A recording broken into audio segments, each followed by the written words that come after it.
Praise the lord. దేవుని పరిశుద్ధమైన నామంలో వాక్యంను వినిచిన మీ అందరికీ ప్రభు పేరట మా శుభములు తెలియజేస్తున్నాము. ఈరోజు దేవుని వాగ్దానము, యెహోవా వలననే నాకు సహాయము కలుగును. కీర్తనల గ్రంథము 121వ కీర్తన 2వ వచనము. ప్రియ సహోదరి సహోదరులారా, ఆ దేవాది దేవుడు నరులను చూస్తున్నప్పుడంట నరుడు చాలా బలహీనముగా, ఎంతో బలహీనమైనటువంటి ఘటముగా ఆయన ఎదుట కనిపిస్తున్నాడండి. అందుకే మన యొక్క బలహీనతలను బట్టి ఆయనే మనకు సహాయము చేస్తున్నాడు.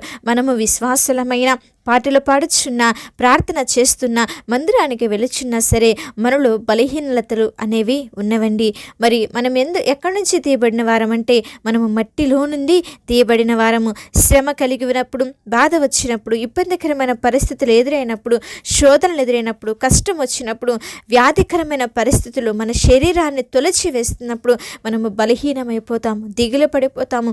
నాకు కలుగుచున్న ఈ బాధ నుంచి నాకు విడుదల లేదా, విముక్తి లేదా అని చెప్పి ఎంతగానో వేదన పడతామండి. మనం ఎవరమో ఆయనకు తెలుసు కనుక మన యొక్క బలహీనతలను బట్టి ఆయన మనలను అవమానపరచకుండా, అసహ్యించుకోకుండా, తృణీకరించకుండా, మనలను త్రోసివేయకుండా, నెట్టివేయకుండా, విడిచిపెట్టకుండా మన చేతిని పట్టుకొని మనకు సహాయం చేయడానికి ఆయన మన కొరకై దిగి వచ్చిన దేవాది దేవుడు. అందుకే భక్తుడైనటువంటి పౌలు గారు సెలవిస్తూ అంటున్నాడు కదా, నేను ఎప్పుడు బలహీనుడనో అప్పుడే బలవంతుడును. నిజమేనండి, మనము కూడా ఎప్పుడు బలహీన పడిపోతున్నాం అనుకుంటామో అప్పుడే దేవుని సన్నిధిలో బలముగా ఎదిగే వారముగా ఉండాలి. మనలను చూస్తున్న దేవాది దేవుని వైపు చూస్తూ ఆ బలహీనతల్లో కూడా, ఆ కష్టాలలో, ఆ శ్రమలలో, ఆ వేదనలలో మనకు సహాయము చేసే దేవుని వైపు చూస్తూ ఆత్మీయ జీవితంలో, ఆత్మీయ ప్రయాణంలో మనము ముందుకు సాగిపోయే వారముగా ఉండాలి. కనుక ఈరోజు నువ్వు ఏ పరిస్థితుల్లో ఉన్నా సరే భయపడకు, చింతించకు. ఆ దేవుడు నీతో ఉన్నాడు, ఉంటాడు. కనుక ధైర్యముగా ఉండు, నీ భారాన్ని ఆయనకు అప్పగించు. మరి ఆనాడు ఏలియాను పోషించటానికి ఆ దేవాతి దేవుడు కాకులకు ఆజ్ఞాపించాడు కదా. ఆ తర్వాత సారెపతు విధవరాలని ఏలియా గారి కొరకు దేవాతి దేవుడు ఏర్పాటు చేశాడు. దేవుని యొక్క మాటకు, ఆయన ఆజ్ఞకు లోబడినటువంటి వ్యక్తి ఏలియా. తను ఒంటరిగా ఏమీ చేయలేనటువంటి స్థితిలో, ఏ దారి కనిపించినటువంటి పరిస్థితులలో ఉన్నప్పుడే దేవుడు ఏలియాకు అండగా నిలిచి నడిపించిన దేవుడండి.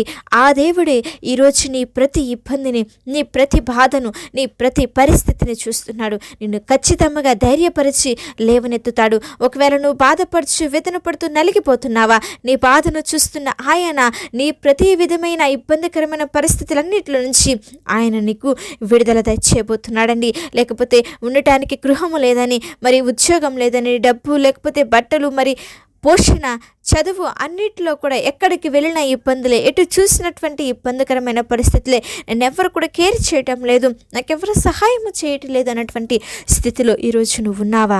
అయితే దిగులు పడవద్దు. లోకంలో మనుషులు నిన్ను వెలివేసినా, నిన్ను పట్టించుకోకపోయినా, నీకు సహాయము చేయకపోయినా, నిన్ను త్రోసివేసిన, నీవు విశ్వసించిన దేవాతి దేవుడు మాత్రము ఎప్పటికీ విడిచిపెట్టడు. ఆయన అంటున్నాడు, నేను నిన్ను విడువను, ఎడబాయనని సెలవిచ్చుచున్న దేవుడు.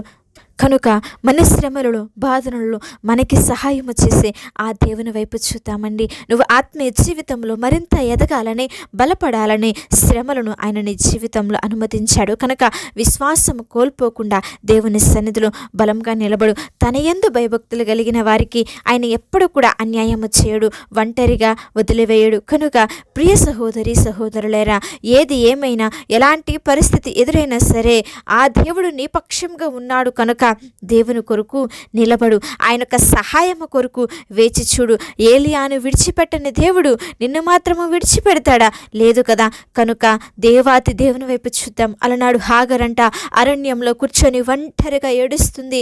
తన బిడ్డ కొన్ని క్షణములలో చనిపోబోచున్నాడు. వారికి త్రాగటానికి నీరు లేదు, తినడానికి తిండి లేదు, ఎంతో వేదన పడుచుంది. ఆ పిల్లవాడిని ఒక పొద కింద పడవేసి వెళ్ళిపోయి, అయ్యో నా బిడ్డ చావును నేను చూడలేని అని చెప్పి, ఈ అరణ్యంలో మాకు సహాయము చేసేవాళ్ళు ఎవ్వరూ లేరే అని కన్నీరు కారుస్తుందంటండి. ఆమె కన్నీటిని చూసిన దేవుడు తన వాక్కును పంపించి మరి ఆ బిడ్డను బ్రతికించాడు కదా. వారికి కావలసిన సహాయాన్ని దేవుడు దయచేశాడు కదా. అలాగే ఈరోజు నువ్వు కారుస్తున్న కన్నీటిని ఆయన చూస్తున్నాడమ్మా. నువ్వు పడుతున్న వేదనను ఆయన చూస్తున్నాడు, నువ్వు ఎదుర్కొంటున్న శ్రమను ఆయన చూస్తున్నాడు, నీ దుఃఖ దినములను ఆయన చూశాడు. కనుక నీ యొక్క కన్నీటిని తుడవడానికి, నీ యొక్క శ్రమను తొలగించడానికి, నీ యొక్క వేదనను తుడిచివేయడానికి, నీ బాధను తుడిచివేయడానికి ఆయనే నీ మధ్యకు దిగి రాబోతున్నాడు. ఆయన నీకు సహాయకుడు చేయబోతున్నాడు. కనుక దేవుని యొక్క సహాయం కొరకు దావీదు వలె ఎదురు చూద్దాం. దేవా, నేను మనుషులను నమ్ముకున్నట కంటే నీ వైపు చూస్తున్నాను. దేవా, నీ వలనే నాకు సహాయం కలుగుతుంది, నీ వలనే నాకు ఆదరణ కలుగుతుంది, నీ వలనే నేను బలము పొందుకుంటానని మనము కూడా దావీదు వలె దేవుని యొక్క సహాయం కొరకు ఎదురు చూద్దాం. ఎవరైతే అట్టి రీతిగా దేవుని మీద ఆధారపడుతూ ఆయన సహాయము కొరకు ఎదురు చూస్తాడు, భూమి ఆకాశములను సృజించిన దేవాతి దేవుడు ఎప్పటికీ కూడా వారిని విడిచిపెట్టడు, వారి జీవితంలో దిగులు రానియడు. కనుక దేవుని యొక్క సహాయం కొరకు ఎదురు చూద్దాము. ఆయన చేసే మేలులను, అద్భుతములను మన జీవితాలలో పొందుకుందాము. అట్టి కృప ఆ దేవుడు ఈరోజు మనందరికీ అనుగ్రహించునుగాక. చిన్న ప్రార్థన చేసుకుందాం. మమ్మల్ని మిక్కిలిగా ప్రేమించిన మా ప్రియ పరలోకపు తండ్రి, గనుడ, శ్రేష్టమైన కృపగలిగిన ఉన్నతమైన నామం బట్టి నీకే స్తోత్రములు దేవా. తండ్రి, మాకు సహాయము చేసేది నీవే, మాకు విడుదల దయచేసేది నీవే తండ్రి. కలిగిన ప్రతి ఒక్క శోధనలో నుంచి, ప్రతి బాధల నుంచి, ప్రతి ఇరుకుల ఇబ్బందికరమైన పరిస్థితులన్నింటిలో నుంచి నా తండ్రి మాకు క్షేమంనిచ్చేది నీవే, మమ్మల్ని బలపరిచేది నీవే. కనుక తండ్రి, నీ యొక్క సహాయం కొరకు ఎదురు చూస్తున్నాం. ఎంతమంది బిడ్డలైతే దేవా వాక్యంను వినిచున్నారు, వారందరూ పట్ల నీ కార్యములను, ఉన్నతమైన మేలులను జరిగించండి నా తండ్రి. ఎంతమంది అయితే మీ యొక్క సహాయము కొరకు ఓపికతో తండ్రి నీ యొక్క సన్నిధిలో కనిపెట్టుకొని ప్రార్థిస్తున్నారు, వారందరికీ కూడా మీ యొక్క సహాయం అనుగ్రహించి వారి కష్టములలో నుంచి, నష్టములలో నుంచి, శ్రమలలో నుంచి దేవా విడుదల దయచేయమని ప్రార్థించుచున్నాం. కృప చూపించండి, ఆశీర్వదించండి దేవా. వారు చేస్తున్న వ్యాపారంలో వృద్ధిని దయచేయండి, వారి ఉద్యోగాలలో తోడుండండి. వెతుకున్న తండ్రి వివాహముల కొరకు, గర్భఫలముల కొరకు ఎదురు చూస్తున్న బిడ్డలున్నారు దేవా, వారి పట్ల నూతన కార్యములను మీరు స్థిరపరచండి. ఉద్యోగంలో కొరకు ఎదురు చూస్తున్న బిడ్డలు ఉన్నారయ్యా, వారి జీవితంలో ఉన్నతమైన కార్యములను మీరు జరిగించండి. ఎగ్జామ్స్ కొరకు ప్రిపేర్ అవుతున్న బిడ్డలు ఉన్నారు నా తండ్రి, నా కాంపిటేటివ్ ఎగ్జామ్స్కి ప్రిపేర్ అవుతున్న బిడ్డలు ఉన్నారు, వారికి మంచి జ్ఞానమును, తెలివిని మీరు దయచేయమని ప్రార్థించుచున్నాము తండ్రి. నీ కృప చూపించండి. ఆత్మీయ జీవితాలలో వృద్ధిని, అభివృద్ధిని కలుగచేసి మేలులతో నింపి అభిషేకించి బలమైన కార్యములు జరిగించమని యేసు శక్తి కలిగిన నామంలో అడిగి వేడుకొని ప్రార్థిస్తున్నాము తండ్రి. ఆమేన్.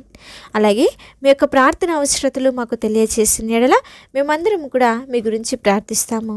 దేవుని ఉన్నతమైన కృప మీకు, మీ కుటుంబాలకు తోడై ఉండి